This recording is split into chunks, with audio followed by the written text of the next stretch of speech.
Okay, prinsip di sini boleh dimaksudkan dasar juga ilmu tasawuf. Apa yang kita boleh fahami ilmu tasawuf secara keseluruhan.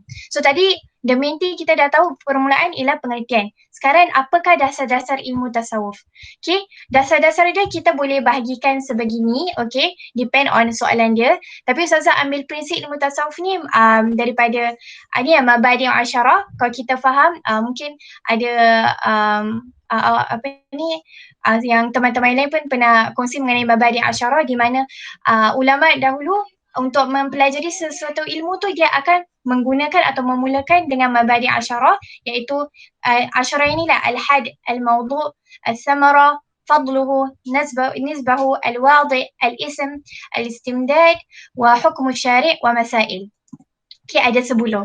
Kalau kita dapat fahami prinsip tu secara menyeluruh, secara mendalam, insyaAllah bila kita going on the way, kita akan nampak the linkage and kepentingan ilmu tasawuf pada setiap maudhu' lah. Okay, so kita go through one by one insyaAllah. So yang pertama sekali, dasar ilmu tasawuf dari segi had. Okay, dari segi batasnya. So batas kat sini is maaf ya. Okay, batas kat sini ialah untuk lebih mengenali hakikat. So kat sini boleh nak fahamkan juga ialah hakikat tasawuf tu. Apa secara menyeluruh lah, apa tu tasawuf lebih jelas dari segi praktikal atau dari segi penafsiran dia untuk kita lebih memahami. Okay, jadi maka batasan kat sini ialah lebih kepada hal-hal ataupun hakikat tasawuf tu semua. Jadi kalau kita nampak ialah sifat kita nampak ialah ikhlas, tawadhu', muraqabatullah dan taqwa. Kini mungkin ada pendapat lain, tapi yang saya pilih ialah sifat-sifat ataupun yang merangkumi ilmu tasawuf tu batasnya daripada ikhlas, dan kita akan lebih mendalam ikhlas tu apa, tawadhu'. Tawadhu' tu apa, kita merendahkan diri, kita hanya mengingatkan Allah. Muraqabatullah, kita mendekatkan diri kepada Allah. Kita kira matlamat kita ialah untuk hanya muraqabatullah.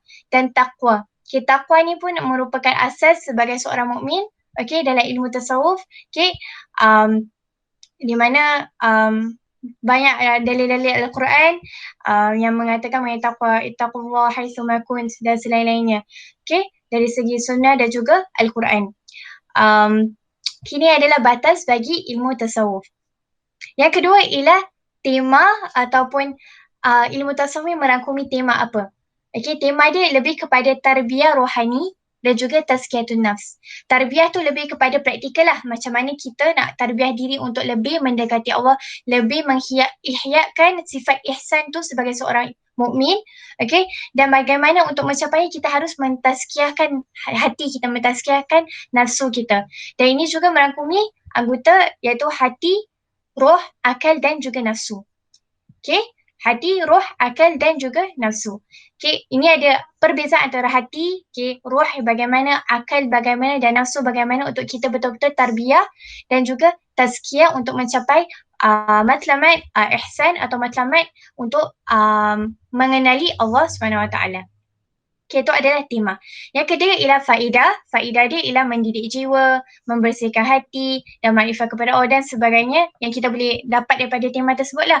Okay, faedah ni banyak. Okay, antum boleh cuba rangkapkan sendiri apa faedah ilmu tasawuf secara amnya.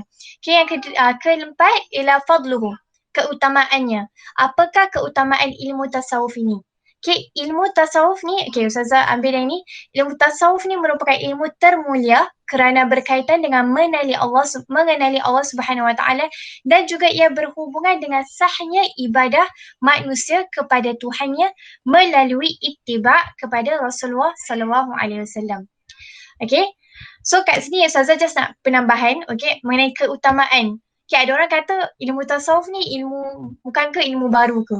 Kan? Ada banyak ni nanti banyak persoalan. Ilmu tasawuf ni ada banyak permasalahan tak? Ilmu tasawuf ni bukan ke ilmu baru ke? Kenapa kita ada kemuliaan kat ilmu tasawuf tu sendiri? So kat sini kita kena fahami ilmu tasawuf ni ialah dia adalah produk daripada sifat ihsan seseorang. Okay, bila masa kita nak mencapai ihsan, kan kita dah belajar daripada hadis Jibril. Untuk seorang mukmin tu kena ada iman, Islam dan juga ihsan, kena memahami iman, Islam dan ihsan, dan juga wajib untuk bagi mereka percaya kepada hari kiamat.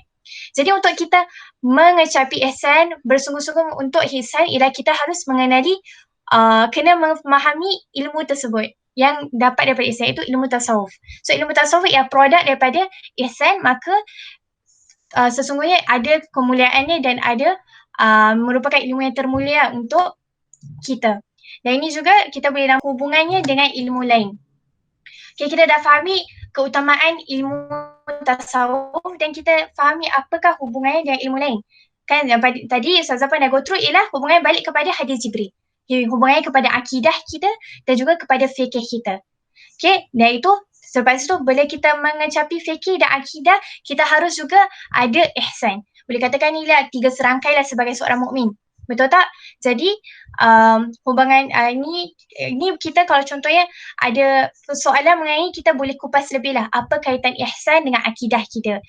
Tu boleh mula dengan hadis Jibril dan selepas tu kita boleh katalah akidah tu percaya kepada Allah, dan macam mana kita bila nak mencapai kepercayaan Allah tu, macam mana kita nak mengenali Allah tu melalui ilmu tasawuf, melalui tarbiyah sifat ihsan tu kepada diri kita. Tu adalah hubungan yang kita boleh kaitkan pada akidah. Kalau pada fikih pula, apa yang kita boleh kaitkan ialah dalam amalan kita, ibadah kita, seperti solat. Okay, solat tanpa khusyuk, okay, ada ulama kata solat tanpa khusyuk, okay, tidak sah. Okay, ataupun untuk kita betul-betul memahami solat, okay, kita memerlukan ihsan untuk betul-betul hadirkan diri untuk beribadah kepada Allah. Itu adalah hubungan kepada fikir. So fikir bolehlah kasih contoh solat, okay, macam mana untuk mencapai khusyuk dalam solat, macam mana untuk mencapai ikhlas dan sabar dalam solat, sifat-sifat yang memang diperlukan seorang mukmin untuk beribadah. Okay, sekarang kepada peletak dasar al-wadih. Okay, siapakah yang awal-awal keluar dasarkan ilmu tasawuf ialah Rasulullah SAW sendiri melalui wahyu dan ilham. Okay, peletak dasar dia ialah Rasulullah SAW. Okay, dan ada yang mungkin mengatakan tak ada pun perkataan tasawuf, betul tak? Tapi kat sini kita nak kena memahami bahawa tasawuf ni semua ialah produk. Okay, yang kita fahami dasar dia apa, dia punya pemahaman tasawuf tu memang sudah lama diamalkan oleh Rasulullah, memang dah ada dasar dia daripada Rasulullah, dan dalam ayat-ayat suci Al-Quran juga seperti mengatakan mengenai takwa, mengenai sabar, mengenai syukur, tu pun adalah lebih mendalam dalam ilmu tasawuf. So memang tak boleh terputuslah ilmu tasawuf dengan ajaran Rasulullah SAW. Okay, yang ke-6, 7. Okay, ialah nama. Okay, ilmu tasawuf ni ada nama-namanya. Okay, kalau contohnya seperti mana tadi kita dah memahami pengertian dia dari segi bahasa dan istilah. Okay, nama di sini pun boleh ada nama-nama lain selain ilmu tasawuf Islam, antara ilmu qalb, mengenai hati, ilmu ihsan. Okay, sudah kita mengatakan tadi, laduni. Okay, dan juga tak nampak pula. Okay, dan juga tazkiyah. Okay, dan ke-8 ialah istimdad, iaitu sumber. So sumber untuk ilmu tasawuf ialah Quran, sunnah, dan juga ilham para soleh dan futuhat al-arifin, seperti mana yang tadi saya sudah katakan sebelum ini. Okay, dalil-dalil dia tadi Ana dah bagi tahu, dah share. Okay, yang ke-9 ialah hukum asy-syari', hukum bagi ilmu tasawuf. Apakah hukum kita untuk mempelajarinya? Okay, ia adalah fardu ain. Okay, fardu ain dimaksudkan kira wajib untuk kita pelajari untuk memahami, seperti mana kita dah katakan ihsan. Okay, ihsan tu adalah pokok kepada ilmu tasawuf, maka kita wajib untuk mempelajarinya. So Imam Ghazali berkata annahu fardu ain, dan dalil yang lain satu ialah Imam Malik, man tasawwafa wa lam yatafaqqahu faqad tazandaq, wa man tafaqqahu wa lam tasawwaf faqad tafassaq, wa man jama'a bainahuma faqad tahaqqaq. So kat sini ni pun ada soalan A-level yang menanyakan mengenai dalil ini. So ni pun kita boleh rungkai balik kepada tadi hubungan ilmu tasawuf dengan ilmu fiqih.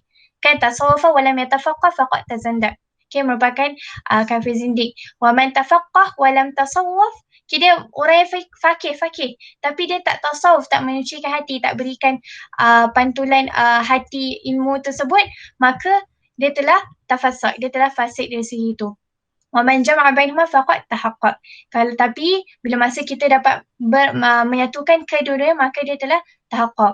So kalau boleh kita fahamilah kenapa pentingnya apakah yang dimaksudkan daripada dalil ini, okey, pentingnya fiqh dan juga apa yang dimaksudkan zindik dan juga fasik. Okey, yang seterusnya ialah masail, permasalahan. Okay, permasalahan ilmu tasawuf ni antaranya pokok permasalahan ialah ia membahas mengenai kelakuan hati. Hati is the base, akhlak, luhur dan keadaan rohani, iaitu zahir dan juga batin. So apa yang dekat batin dia akan pantul juga di zahir, so kita kena combine each other untuk melengkapi sifat ihsan tersebut. Dan juga pengertian istilah-istilah yang ada, iaitu permasalahan yang akan datanglah ikut perkembangan zaman, di mana semakin lama ada permasalahan baru. Okay, permasalahan baru yang banyak diperbahaskan untuk ilmu tasawuf.